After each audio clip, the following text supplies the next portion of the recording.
Hello and welcome to Business Arena on TVP World. I'm your host, Marie Cato. Join me for the business headlines of the day. Bulgaria is threatening to stop the transit of Russian gas through its territory if Gazprom doesn't find a way to pay its fees. The move could put Russia's fast customers in Europe like Hungary and Serbia in trouble. Almost 3 years into the full-scale invasion of Ukraine, Russian gas still flows into Europe. The fuel is currently making its way via pipelines running through Bulgaria, supplying Serbia and Hungary. Russian Gazprom has been paying Sofia a transit fee of some 150 million euros a year using Gazprom Bank. But the bank has now been sanctioned by the US, complicating the process. Unless an alternative payment method is found, the transit is set to be stopped on December 20th. When this happens, Serbia and Hungary might have to scramble to find new gas import routes. Possible entry points for alternative gas would be terminals in Greece and Turkey, from which Bulgaria could transit on Russian gas. The alternative supplies of natural gas are available. Supplies from the US, the Middle East, and other destinations around the world are possible, although in competition with the Asian market. Bulgaria also clashed with Gazprom last year. Sofia floated the idea of imposing a levy on transit payments, but abandoned the idea following pressure from Budapest, which would probably shoulder the extra cost. Most European countries began divesting away from Russian fossil fuels following the beginning of the war in Ukraine. Hungary and Serbia chose to continue relying on Moscow, which was the cheaper option at the time. But soon, cheaper gas might turn into no gas at all. It's the moment fantasy fans around the world have been waiting for. The first official trailer of the new Witcher game is out. Critics and devoted players alike say this could be the studio's biggest leap since its previous installments put the Polish game developers firmly on the global map. Creators of the hit video game series The Witcher have just released its first official trailer. Eager fans worldwide have quickly dissected every frame, searching for clues about the game's direction and story. Early reactions suggest that the shift in focus could breathe new life into the franchise, already hailed as a cornerstone of contemporary fantasy gaming. There are no gods here. There are only monsters.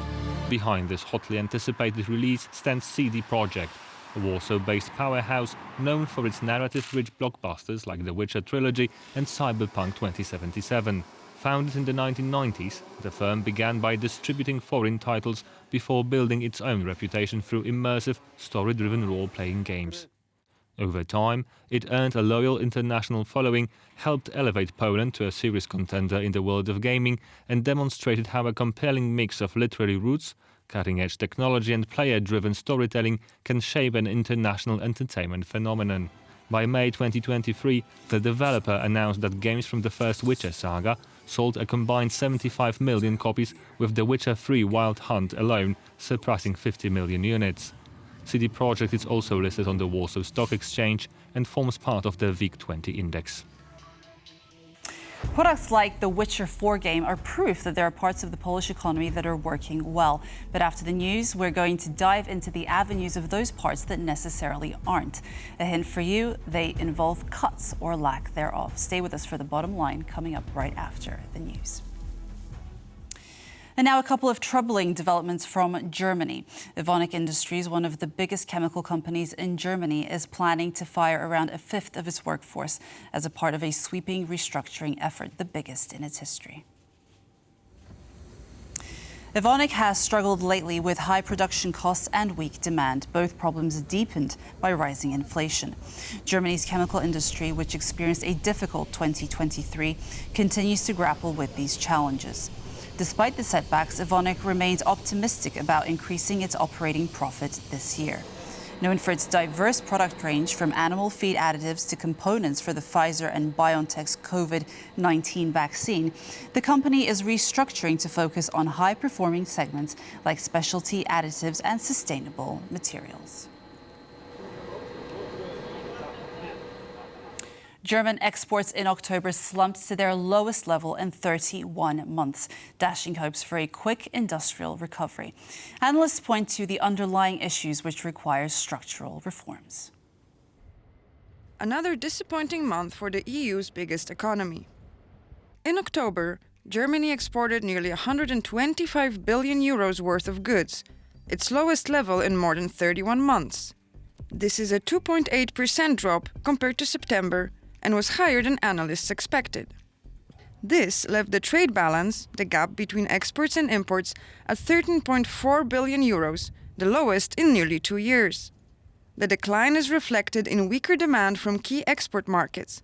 Sales to the US, Germany's largest customer for goods, plunged by 14%, and there is little hope for a rebound soon.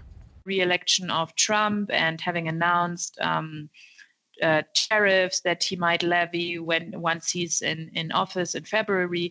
I mean, the risk to the downside, particularly for the German industry, are now heavy and have increased. So that is an extra burden to this already burdened German industry. Exports to China saw a smaller 2.8% decline, but the bigger concern is the growing competition from the Asian powerhouse on the global scene. China basically went from being low quality, let's say low skilled consumer products producer, exporter, towards high quality, complex industrial goods exporter and producer. And that was basically the German position. While the German government has introduced several measures, including subsidies, to tackle the crisis, experts warn these are only short-term fixes. They argue that deeper structural reforms are needed to secure the country's economic future. And that's all for our business news updates today. For more business stories, check out tvpworld.com.